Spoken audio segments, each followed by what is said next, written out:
इसमें हम देखेंगे कि इसमें नेटवर्क के लॉज को डिस्कस करेंगे लेक्चर 4 में। तो नेटवर्क के लॉ कितने हैं?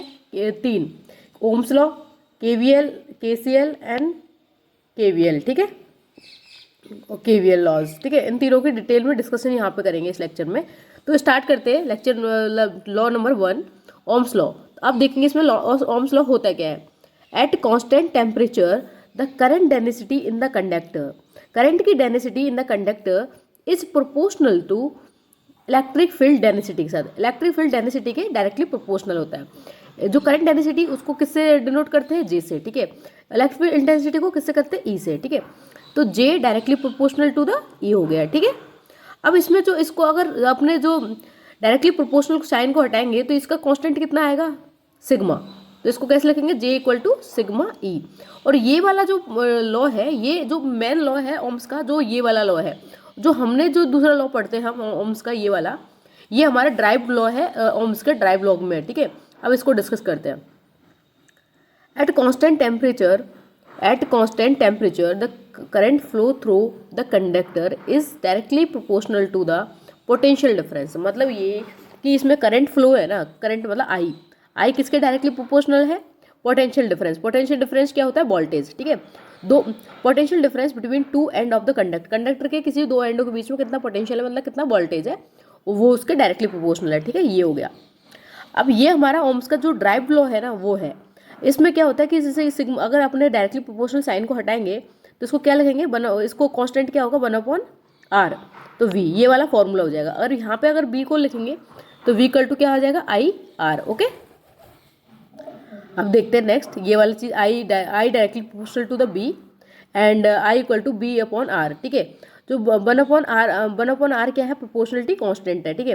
अगर इसको b के फॉर्म में लिखेंगे तो हम कैसे लिखेंगे? b इक्वल टू IR, ठीक है। अब इसके कुछ की पॉइंट है जिसमें हम देखेंगे कि इसके स्लोप के रेस्पेक्ट में हम क्या बनाएंगे? ग्राफ बनाएंगे। तो यहाँ में इसमें देख रहे हैं फर्स्ट कि जैसे कि ये अपने पास आई और बी के रेस्पेक्ट में बना रहे हैं, आई को डायरेक्टली प्रोपोर्शनल टू बी। तो इसमें क्या है? आई इक्वल टू b/r। तो मतलब इसका जो स्लोप फैक्टर है वो क्या है? 1/r, ठीक है। तो स्लोप क्या है यहाँ पे? 1/r। जब दूसरा वाला b और i के रेस्पेक्ट में बना रहे हैं तो b इक्वल टू IR। यहाँ पे प्रोपोर्शनलिटी कांस्टेंट कितना है? r। तो ये स्लोप कितना होगा? यहाँ पे r हो गया, ठीक है। दोनों चीज देख ली। अब नेक्स्ट देखते हैं। अब इसके लिमिटेशन क्या क्या है ओम्स लॉ की, वो यहाँ देखते हैं।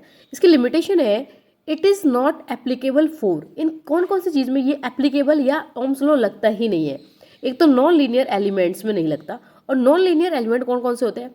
जेनर डायोड है, जब अपने पास ये वाला जेनर डायोड होता है, ये वाला ऐसे, ठीक है। एक तो जेनर डायोड में नहीं लगता। एक नॉर्मल डायोड होता है, उसमें भी ये नहीं लगता। और वोल्टेज रेगुलेटर जो हमारे फैन वगैरह में लगा होता है ना, वोल्टेज रेगुलेटर, उस तीनों में ये ओम्स लॉ एप्लीकेबल नहीं होता है। सेकेंड पॉइंट है हमारे पास जो काफ़ी इंपॉर्टेंट है कि नॉन मेटालिक एलिमेंट, जो एलिमेंट मेटालिक नहीं है, नॉन मेटालिक एलिमेंट या सेमी कंडक्टर जैसे होते हैं ना, SCR वगैरह लिखते हैं अपन, तो SCR में ट्रांजिस्टर वगैरह। तो इसमें सिलिकॉन कार्बाइड एक मेन एग्जाम्पल, इसका एग्जाम्पल याद रखना, सिलिकॉन कार्बाइड या कोई भी ट्रांजिस्टर वगैरह दे रखा है तो उनमें ये क्या है? हमारे पास ओम्स लॉ का यूज़ नहीं होता है। तो इसका फॉर्मूला क्या होता है कि जो आई होता है ना, आई किसी पावर में होता है, बट हमारे पास जो ओम्स लॉ में क्या होता है? आई डायरेक्टली प्रोपोर्शनल होता है, कोई पावर नहीं होती वी के, ओके। अब नेक्स्ट देखते हैं।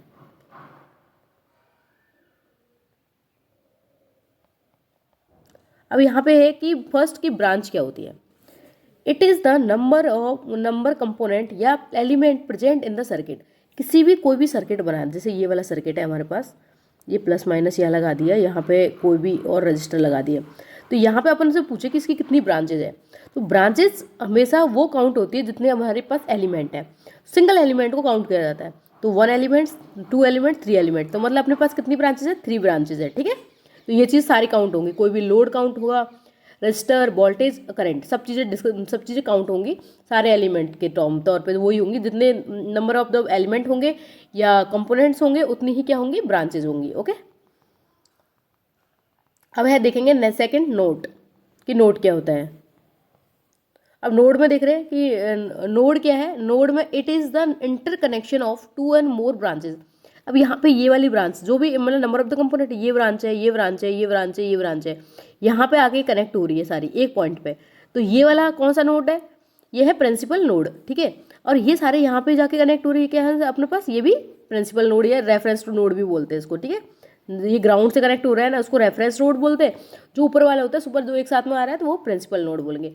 अगर ये मोर देन 2 या 4 जो भी होंगी ब्रांचेस तब, और अगर दो ब्रांचेस दो सिंपल कंपोनेंट एक साथ में कनेक्ट हो रहे हैं, ये वाला एक ये वाला रजिस्टर एक ये वाला रजिस्टर, तो इस वाले नोड को क्या बोलेंगे, सिंपल नोड। ओके, तो हमारे पास नोड कितने हैं, 3।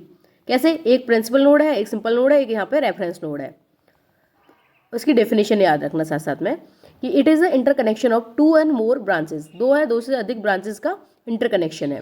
तो इसमें कितने ब्रांचेस है, 5, 1 2 3 4 5 ब्रांचेस हो गई, और कितने नोड्स हो गए, 3 नोड्स हो गए। अब पाथ देखते हैं, पाथ क्या होता है। If you travel more from one point to another, अगर तुम किसी एक जगह से यहाँ से ट्रैवल कर रहे हो यहाँ तक, तो फिर यहाँ से ट्रैवल कर रहे हो यहाँ तक, यहाँ मतलब किसी को दोबारा रिटर्न होकर वापस नहीं आ रहे हो, मतलब मतलब एक बार ही जा रहे हो। इफ़ यू ट्रैवल और more from one point to another, no point is encounter twice, मतलब कोई भी पॉइंट इनकाउंटर नहीं हो रहा दोबारा से, मतलब दोबारा वापस उस पर कोई वापस नहीं आ रहा है, एक बार जा रहे हैं तो जा रहे हैं। तो ये क्या होता है, हमारा पाथ है ये वाला। जैसे यहाँ से अपन गए इस पॉइंट तक, फिर यहाँ से हम गए इस पॉइंट तक, ये यहाँ से गए इस पॉइंट तक, ये क्या है, हमारा पाथ है। अगर ये पाथ पे हम क्या बोलते हैं, यहाँ से हम गए यहाँ पे गए, वापस इसी पॉइंट पे शुरू, जिस पॉइंट से गए थे वहीं पे वापस आ गए, तो वो उसको क्या बोलेंगे, लूप। और जो अगर सिंगल एक साइड से एक बार जा रहे हैं, रिटर्न नहीं हो रहे उस पाथ सेम पाथ पे, तो वो क्या है, हमारे पास पाथ है। और अगर वापस अपने स्टार्टिंग पॉइंट पे आ रहे हैं तो वो क्या है, लूप है। तो लूप की डेफिनेशन देखते हैं यहाँ पे, दो में डिफरेंस देखना। इफ़ द पाथ है same starting and ending point, अगर पाथ होता है वो सेम, बट उसका स्टार्टिंग एंड एंडिंग पॉइंट क्या है, सेम है, then it is called loop. Okay, अब ये हमारा यहाँ पे ये वाला क्या वो ओम्स लॉ क्लियर हो गया। अब नेक्स्ट देखते हैं हम KCL लॉ, ठीक है। अब KCL लॉ में क्या क्या है कि फर्स्ट KCL क्या है और किस कौन से लॉ पे काम करता है KCL खुद। तो KCL किरचॉफ फर्स्ट लॉ, इसको क्या KCL क्या बोलते हैं, किरचॉफ का फर्स्ट लॉ बोलते हैं, is based on the law of conservation of charges. कौन से चार्ज किस पे बेस्ड है, ये law of conservation of charge. Direct पूछ सकते हैं हम पे क्वेश्चन यहाँ पे कि KCL लॉ किसके ऊपर बेस्ड है, तो क्वेश्चन फॉर्म बनेगा तो हमें याद रखना है KCL किस पे बेस्ड है, law of conservation of charge पे, ठीक है। अब सेकंड देखते हैं हम इसका example, algebraic sum of charge present in the system remain constant. मतलब कोई भी सिस्टम है ना अपने पास, उनको सब जैसे Q1 है, Q2 है, Q3 है, कुछ भी सबको जोड़ देंगे ना तो एक कांस्टेंट वैल्यू आएगी, रिमेन कांस्टेंट, मतलब उसमें कोई डिफरेंस नहीं आएगा सबको अगर जोड़ेंगे तो, ठीक है, ये बोला है। अब इसके और चीज़ें डिस्कस आगे भी देखते हैं। देखो यहाँ पे देखो, इस चीज़ से क्लियर होगा। 4 लम्प्ड नेटवर्क, लम्प्ड नेटवर्क कौन सा होता है, जिनमें R, L और C तीनों को अलग अलग किया जा सकता है, उनको क्या बोलते हैं, लम्प्ड नेटवर्क। डिस्ट्रीब्यूटेड में क्या होता है, RLC को अलग अलग नहीं कर सकते, और RLC अलग अलग नहीं कर सकते तो वो कौन सा, डिस्ट्रीब्यूटेड। और वो कौन सी लाइनें होती है, हमारी जो ट्रांसमिशन लाइन होती है ना, उनमें RLC को अलग नहीं कर सकते, वो होती है डिस्ट्रीब्यूटेड नेटवर्क। ओके, अब यहाँ पे क्या है, lumped network the algebraic sum of the current entering और लीविंग ए नोड।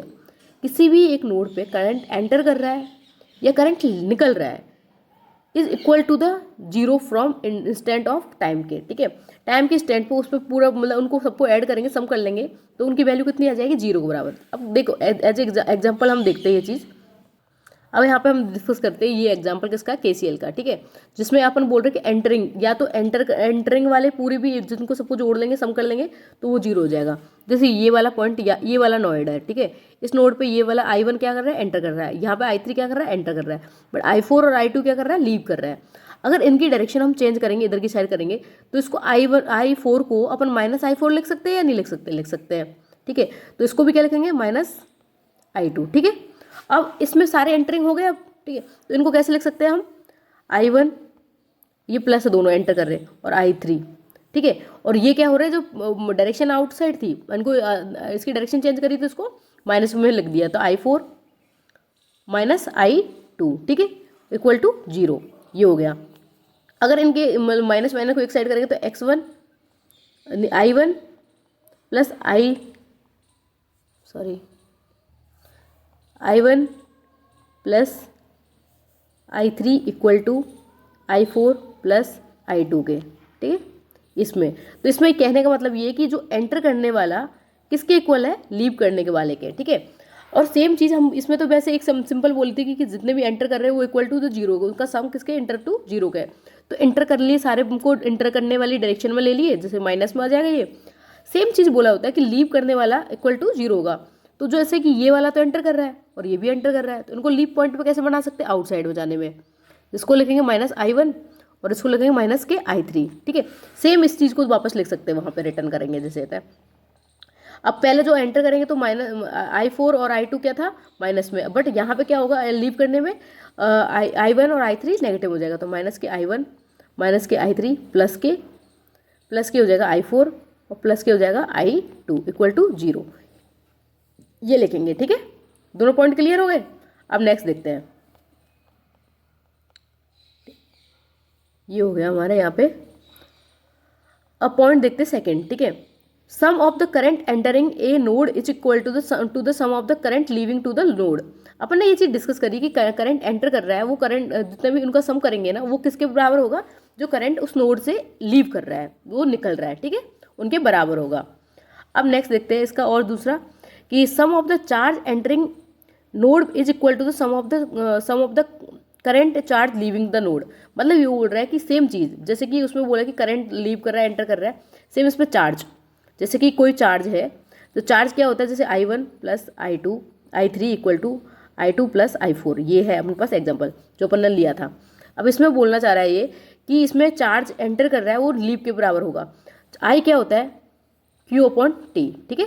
तो इसको लिखेंगे Q1/T plus Q3/T equal to Q2/T plus Q4/T। तो इसमें यही बोल रहा है कि चार्ज जो एंटर कर रहा है वो किसके बराबर है, चार्ज लीव करने के बराबर, ठीक है। अब नेक्स्ट चीज देखते हैं इलेक्ट्रॉन का बारे में।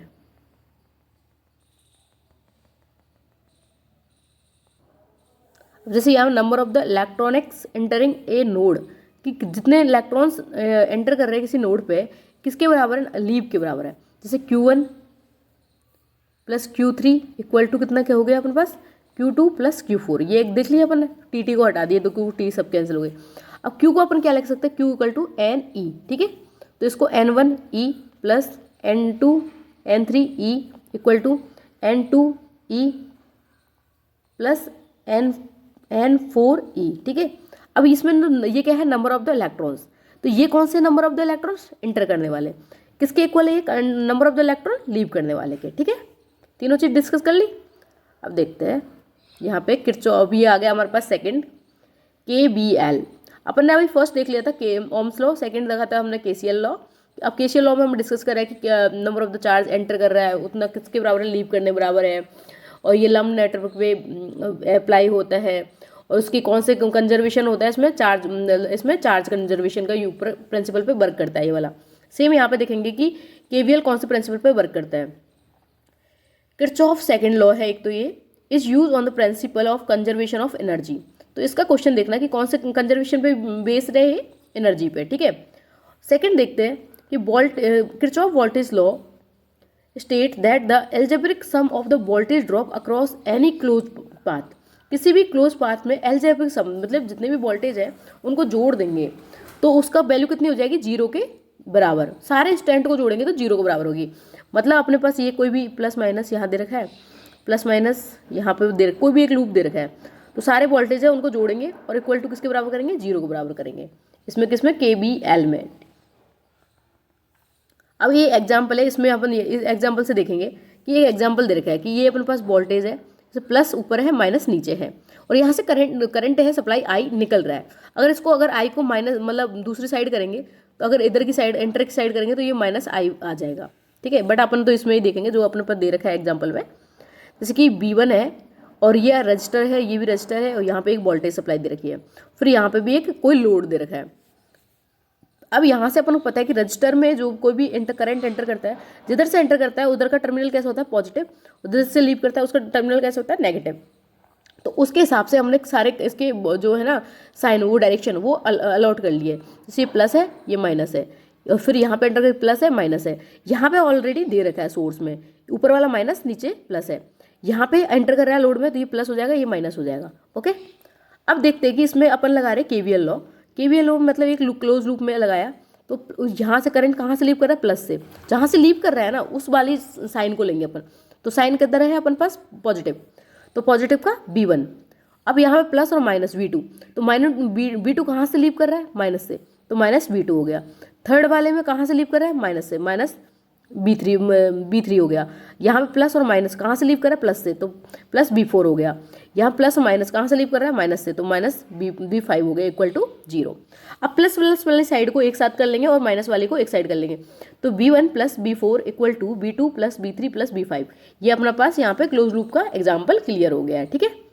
अब नेक्स्ट देखते हैं। अब यहाँ पे देखेंगे कि जो अपना KVL है ना, KCL एंड KVL कहाँ कहाँ पे एप्लीकेबल होता है, उन सबको एग्जांपल देखेंगे। अगर डायरेक्ट क्वेश्चन आ गया अपने पास MCQ में, तो उसमें पूछेगी ये लीनियर में एप्लीकेबल होता है या नहीं होता, तो हाँ यस, ये linear and non linear, active and passive, time variant, time invariant and lumped and distributed, सारे नेटवर्क्स में ये वाले एग्जाम्पल सब में ये एलिमेंट्स में ये एप्लीकेबल होता है, ठीक है। अब नेक्स्ट देखते हैं। अब इसके कुछ MCQ है वो हम यहाँ पर डिस्कस करेंगे। फर्स्ट MCQ है, which of the following law state that in any electrical network, किसी भी इलेक्ट्रिकल नेटवर्क में the algebraic sum of the current meeting at A point is 0। किसी भी पॉइंट पे करंट मीट कर रहा है ना, किसी भी नोड पे जो मीट, तो वहाँ पे एंटर कर रहा है, वो उसका पॉइंट करंट की वैल्यू कहाँ कितनी है, इस पॉइंट पे 0 है। वो कौन सा लॉ है, आपने डिस्कस करा है। ओम्स लॉ है ये, किरचॉफ वोल्टेज लॉ है ये, फैराडे लॉ है, या किरचॉफ करंट लॉ है, कौन सा आंसर आएगा इसमें। और कितनी सारी एग्जाम्स में रिपीट हुआ है ये क्वेश्चन, देखो कि SSC में तो कितनी बार ये क्वेश्चन आया हुआ है, और सेम RR भी है, SSC है, वो सेम प्रिंसिपल मतलब सेम क्वेश्चन के बहुत ऑलमोस्ट सिमिलर क्वेश्चंस आते हैं MCQ CBT 1 और CBT 2 में, ठीक है। अब देखते हैं यहाँ पे, तो इसका आंसर क्या आएगा, किरचॉफ करंट लॉ, ओके। अब नेक्स्ट हम देखते हैं, जैसे यहाँ पे भी देख लो आप एक बार आंसर यहाँ का, Kirchhoff current law KCL give the law of conservation of charge, किसका चार्ज का कंजर्वेशन दे रहा है, चार्ज का, which state that algebraic sum of current at any node और circuit network is always equal to the 0, मतलब एल्जेब्रिक सम कितना, I इक्वल टू 0 के बराबर है, ओके।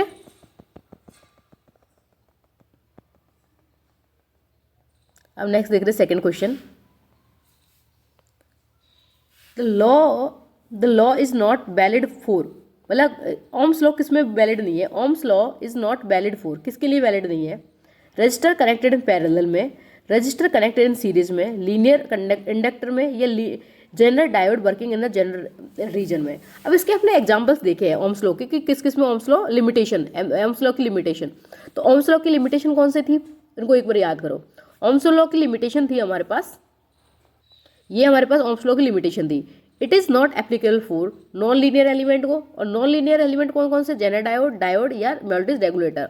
सेकंड पॉइंट था हमारे पास नॉन मेटेलिक एलिमेंट या सेमीकंडक्टर, सिलिकॉन कार्बाइड, ये सारे एग्जाम्पल थे इसके ओम्स लॉ के लिमिटेशन के, ठीक है। तो इस वाले क्वेश्चन में हम क्या देखेंगे, तो इसमें देखेंगे हम ये किस में वैलिड नहीं है, D में, general diode working in the general region में, ठीक है। ये अपने पास इसकी लिमिटेशन का है, ये इसमें एक बार एग्जाम्पल में भी यहाँ पूरा भी डिस्कस कर लो, ठीक है। यहाँ देखते हैं, Ohm's law equal to V equal to IR, according to Ohm's law voltage and current has linear relationship as so in the character, ये वाला दिख रहा है। जेनर डायोड ये है, और zener diode work in the reverse bias which does not follow Ohm's law due to non linear characteristic, की वजह से ये ओम्स लॉ को फॉलो नहीं करता है, ओके।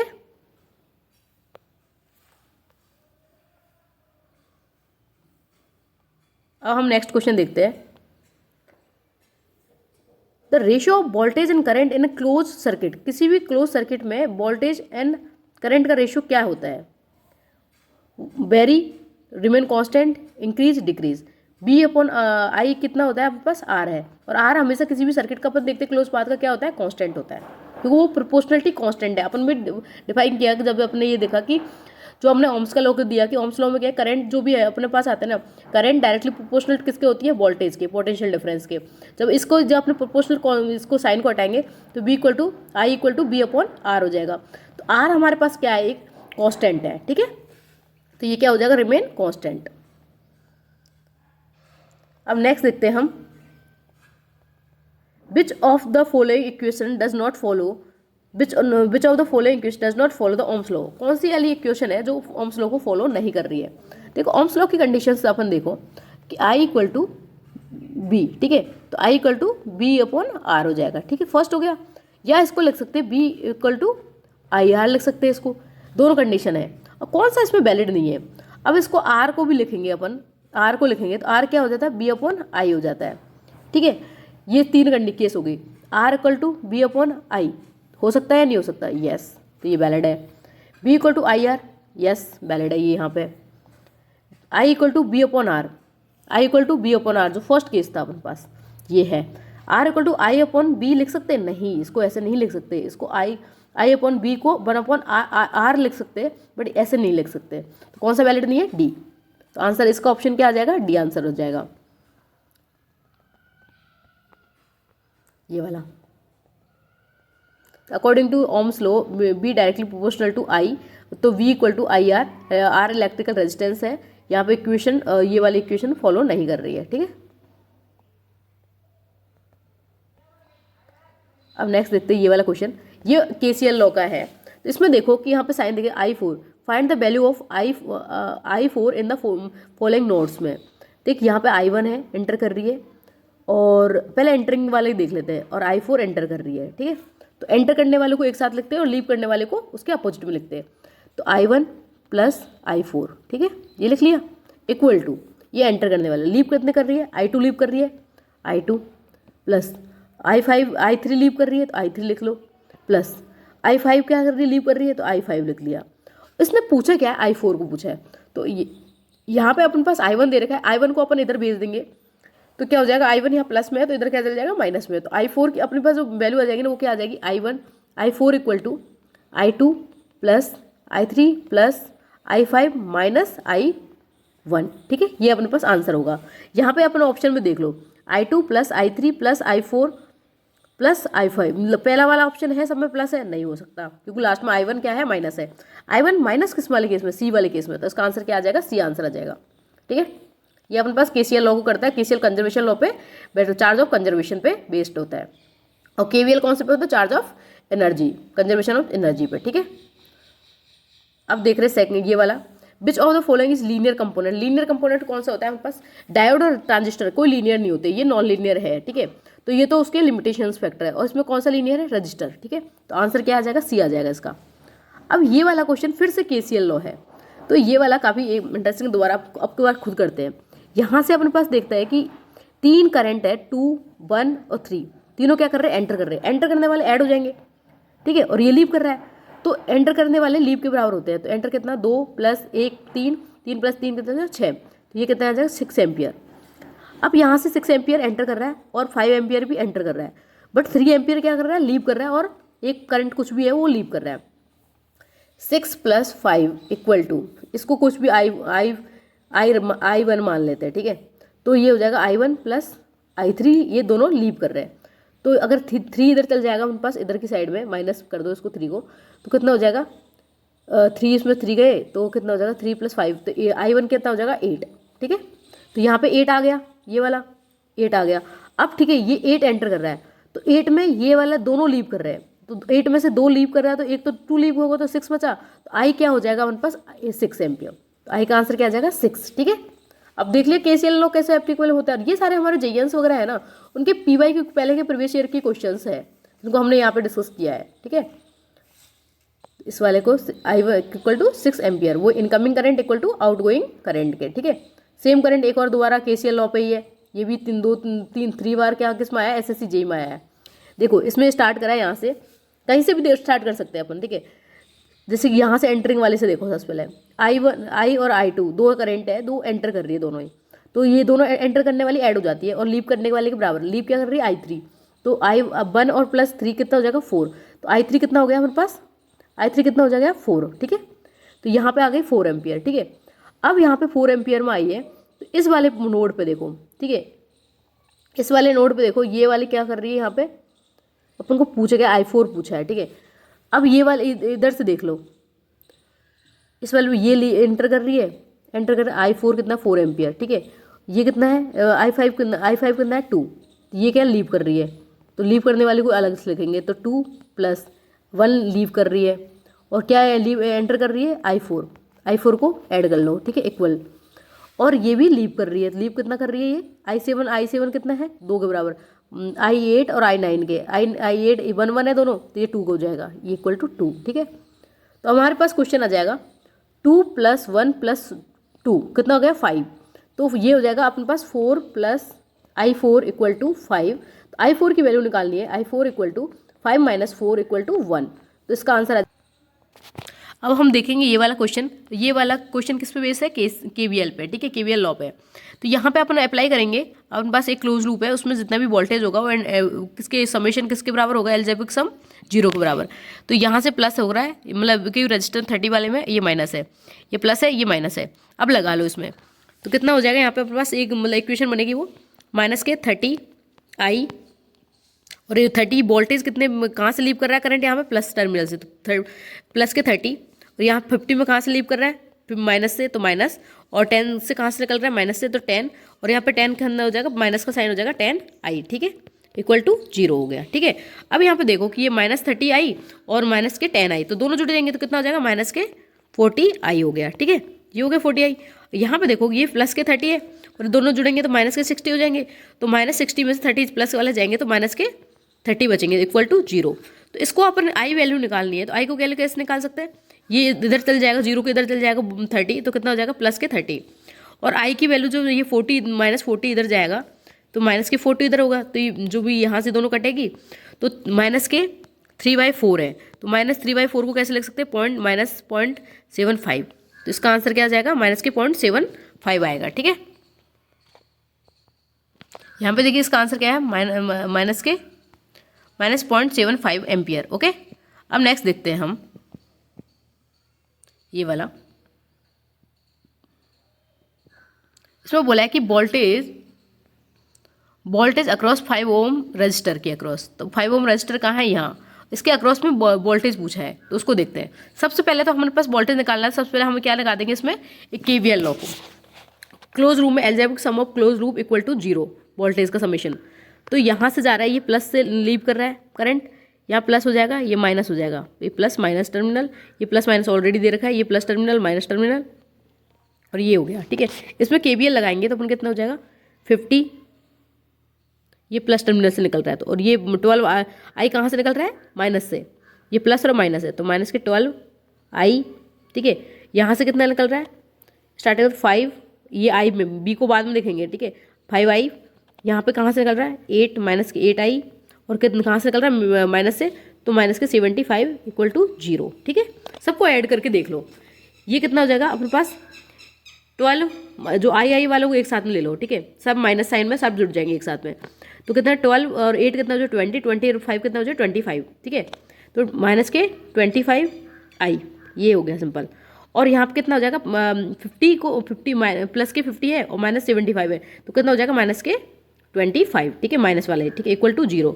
अब अपन को I की वैल्यू निकालनी है, तो I कैसे निकाल सकते हैं अपन पास I25 इक्वल टू माइनस के 25, ओके। तो I की वैल्यू कैसे जाएगी -1, ठीक है, -1 है, अगर -1 की वैल्यू यहाँ जाएगी तो V इक्वल टू कितना आ जाएगा -5 वोल्ट, तो इसका आंसर क्या आएगा -5 वोल्ट आंसर आएगा। इसमें देखते हैं -5 वोल्ट कोई ऑप्शन है क्या, यस हमारे पास -5 वोल्ट का ऑप्शन है, तो आंसर ये इसमें आएगा ऑप्शन 3 है, इसका आंसर होगा, ठीक है। और लास्ट क्वेश्चन हम देखते हैं KVL का, यहाँ पे which of the following is correct KVL equation for the circuit. तो सेम यहाँ देख रहे हैं, यहाँ पे एक वो लग रहा है सर, मतलब एल्जेब्रिक सम कर रहे हैं, तो B1 क्या है पॉजिटिव, तो B1 और B2 क्या है माइनस से, तो -2, और V3 क्या है माइनस से -V3, और ये कहता है B4 कहता है प्लस में B4 है ना, और यहाँ पे माइनस के B5, तो प्लस प्लस को एक साथ कर लो, मतलब प्लस वाले एंट्रिंग वाले हो गए ये दोनों, तो इसमें प्लस वाले को एक साथ करेंगे तो प्लस वाले क्या हो जाएगा B1 + B4 equal to B2 + B2, अपने पास माइनस वाले एक साथ कर लेंगे, प्लस वालों को एक साथ कर लेंगे, जो अपने पास इसमें ऑप्शन दे रखे हैं, या डायरेक्ट दे रखे होते तो वो डायरेक्ट भी अपन देख सकते थे इसमें, ठीक है, बट डायरेक्ट इसमें दे नहीं रखे, सारे तो पॉजिटिव तो है नहीं, अपने पास B1 और B4 क्या पॉजिटिव और सारे नेगेटिव है, ठीक है, बट यहाँ पे अपने इसके इक्वल टू करेंगे तो उसमें देखेंगे B1 और V4 पॉजिटिव है, इक्वल टू किसके बराबर होगा B2 + B3 + B5 के, तो इसका ऑप्शन क्या आ जाएगा आंसर 4, ठीक है। और ये वाली सीरीज़ को हम यही कंप्लीट करते हैं। अगर आपको वीडियो अच्छी लगी please like share and subscribe. And इसकी PDF आपको टेलीग्राम लिंक में, डिस्क्रिप्शन में टेलीग्राम की लिंक दे रखी है, वहाँ पे मिल जाएगी, वहाँ जाके आप डाउनलोड कर सकते हो।